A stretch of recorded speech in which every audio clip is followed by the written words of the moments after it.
Hello everyone, welcome back to Biovision academy. मेरा नाम है योगेश्वरी राजपूत, आपकी बायो एजुकेटर। आज हम पढ़ेंगे एंडोप्लाज्मिक रेटिकुलम के बारे में। इस पूरी सीरीज में आप पढ़ चुके हैं प्रोकैरियोटिक सेल्स के बारे में और यूकैरियोटिक सेल्स का स्ट्रक्चर आपने देखा था। अब हम स्टार्ट करेंगे इसके अंदर जितने भी सेल ऑर्गेनल्स होते हैं उनके बारे में हम डिटेल में पढ़ेंगे। सेल वॉल, सेल मेम्ब्रेन भी आप इसके अंदर पढ़ चुके हैं। एंडोप्लाज्मिक रेटिकुलम होता क्या है? Endoplasmic reticulum is a membrane bound cell organelles present in cytoplasm and found in only eukaryotic cell organelles. Okay, eukaryotic cells के अंदर ही ये प्रेजेंट मिलेगा और साइटोप्लाज्म के अंदर प्रेजेंट होता है।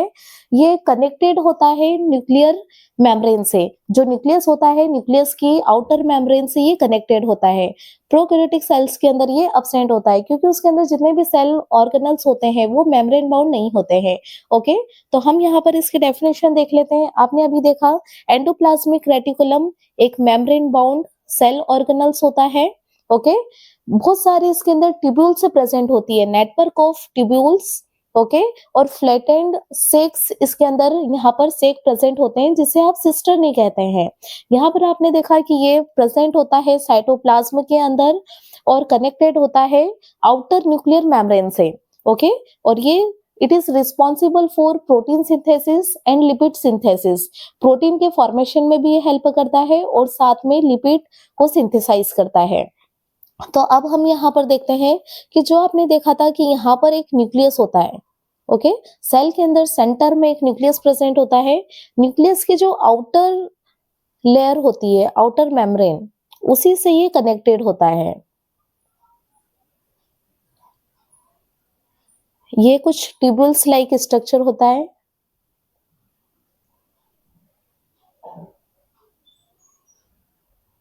ओके, छोटी छोटी सी ट्यूब्यूल्स होती है यहाँ पर, इसी से ये पूरा बना हुआ होता है। इसमें आप देखेंगे कि यहाँ पर प्रोटीन के सिंथेसिस में कैसे हेल्प करता है ये, और लिपिड का सिंथेसिस कैसे करता है। तो यहाँ पर हम देखते हैं कि मेनली इसके अगर हम स्ट्रक्चर की बात करें तो इसके स्ट्रक्चर में आप यहाँ पर देखेंगे कि इसके अंदर यहाँ पर ये जो ट्यूब्यूल्स होती है, इन ट्यूब्यूल्स को आप बोलते हैं सिस्टर्ने। ओके, सिस्टर्नल स्पेस होती है यहाँ पर, और जो छोटी छोटी सी जो ट्यूब्यूल्स होती है इन सभी को आप कहते हैं सिस्टर्ने।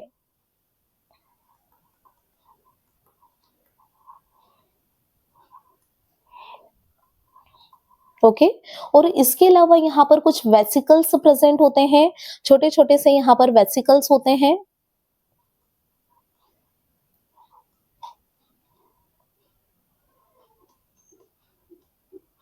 ओके, तो ये सिस्टर्ने और वेसिकल्स से मिलकर बना हुआ रहता है।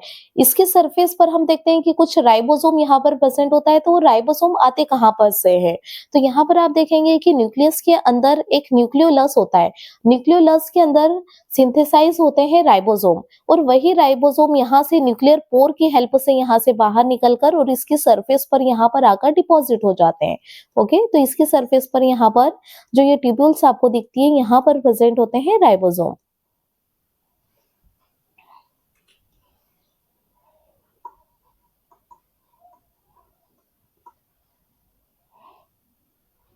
ओके, तो हम यहाँ पर देखेंगे कि जो एंडोप्लाज्मिक रेटिकुलम होता है इसके भी टू टाइप्स होते हैं। एक होता है रफ एंडोप्लाज्मिक रेटिकुलम और एक होता है स्मूथ एंडोप्लाज्मिक रेटिकुलम। यहाँ पर हमने देखा एंडोप्लाज्मिक रेटिकुलम को आपने डिवाइड कर लिया है रफ, इसको आप बोलते हैं RER। ओके, RER का फुल फॉर्म होता है रफ एंडोप्लाज्मिक रेटिकुलम। एंड एक और होता है स्मूथ एंडोप्लाज्मिक रेटिकुलम, इसे हम शॉर्ट में कहते हैं smooth, SER, smooth endoplasmic reticulum. Rough किस लिए कह रहे हैं आप? क्योंकि एंडोप्लाज्मिक रेटिकुलम की सरफेस पर राइबोसोम डिपॉजिट हो जाते हैं। जो आपने अभी यहाँ पर देखा है कि यहाँ पर राइबोसोम यहाँ पर इसके सरफेस पर डिपॉजिट हो जाते हैं, उसी के कारण इसकी सरफेस रफ हो जाती है। लेकिन यहाँ पर इन टेबल्स में देखेंगे कि यहाँ पर आपको कोई भी यहाँ पर राइबोसोम प्रेजेंट नहीं होता है, इसीलिए इसकी सरफेस स्मूथ होती है। इसीलिए आप इसे कहते हैं SER, स्मूथ एंडोप्लाज्मिक रेटिकुलम। और यहाँ पर राइबोसोम प्रेजेंट है, इसलिए ये वाले राइबोसोम को आप कहते हैं, ये जो एंडोप्लाज्मिक रेटिकुलम होता है इसे कहते हैं आप RER, रफ एंडोप्लाज्मिक रेटिकुलम। जो रफ एंडोप्लाज्मिक रेटिकुलम होता है, ये सिंथेसाइज करता है प्रोटीन को, क्योंकि आपको पता है कि राइबोसोम एक प्रोटीन फैक्ट्री होता है, राइबोसोम ही सिंथेसाइज करते हैं प्रोटीन को। ओके, तो यहाँ पर राइबोसोम इसकी सरफेस पर होने के कारण रफ एंडोप्लाज्मिक रेटिकुलम सिंथेसाइज करेगा प्रोटीन। ओके, तो ये जो यहाँ पर होता है रफ एंडोप्लाज्मिक रेटिकुलम, ये सिंथेसाइज करता है protein, synthesis of protein. Okay, लेकिन जो स्मूथ एंडोप्लाज्मिक रेटिकुलम होता है, ये सिंथेसाइज करता है लिपिड्स एंड स्टेरॉइड। स्टेरॉइड्स बनाता है ये, और साथ में लिपिड्स का फॉर्मेशन करता है। अगर आप यहाँ पर देखेंगे कि ये यहाँ पर जो ये छोटी-छोटी सी जो ट्यूब्यूल्स होती है, यहाँ पर ये सभी ट्यूब्यूल्स प्रोटीन का सिंथेसिस करने के बाद में ये गोल्जी एपरेटस में प्रोटीन को ट्रांसफर कर देती है, जहां पर उसकी पैकेजिंग होती है। स्मूथ एंडोप्लाज्मिक रेटिकुलम में यहाँ पर आपने देखा कि इसके सरफेस पर कोई भी राइबोसोम यहाँ पर प्रेजेंट नहीं होते हैं, इसकी सरफेस पूरी स्मूथ होती है, और ये यहाँ पर बहुत सारे ट्यूबुलर स्ट्रक्चर यहाँ पर प्रेजेंट होते हैं। अगर आप इसके फंक्शन की बात करें, तो फंक्शन में हमने देखा था synthesis of lipid, phospholipids and steroids. Okay, steroids का फॉर्मेशन करती है, ये लिपिड्स का फॉर्मेशन करती है, और साथ में फोस्फोलिपिड का भी फॉर्मेशन करती है। इसके अलावा इसका फंक्शन होता है डिटॉक्सिफिकेशन। डिटॉक्सिफिकेशन का मतलब होता है कि जो भी बॉडी के अंदर अगर टॉक्सिक सब्सटेंस होते हैं, तो उसको भी ये डिस्ट्रॉय करने का काम करती है। बॉडी के अंदर कोई भी टॉक्सिक सब्सटेंस को नहीं रहने देती है। स्पेशली हम बात करते हैं कि हमारी बॉडी के अंदर लीवर में, तो लीवर में ये जो भी टॉक्सिक सब्सटेंस होते हैं, जैसे ड्रग्स होता है, जो भी हम मेडिसिन लेते हैं, उसके अंदर भी कुछ टॉक्सिक सब्सटेंस अगर होते हैं, या फिर अल्कोहल के अंदर जो टॉक्सिक सब्सटेंस होते हैं, तो उसको भी ये डिस्ट्रॉय करने का काम करती है, बॉडी के अंदर डिटॉक्सिफिकेशन का वर्क करती है। और साथ में ये कैल्शियम आयन को रिलीज करती है। ओके, कैल्शियम आयन को स्टोर करके रखती है, और साथ में कैल्शियम आयन को रिलीज करती है। ये स्पेशली प्रेजेंट होते हैं स्मूथ एंडोप्लाज्मिक रेटिकुलम हमारे मसल्स के अंदर। ओके, मसल्स में प्रेजेंट होते हैं, तो वहां पर ये जो कैल्शियम आयन होते हैं, ये हमारी मसल्स में कॉन्ट्रैक्शन एंड रिलैक्सेशन करने में हेल्प करती है। ओके,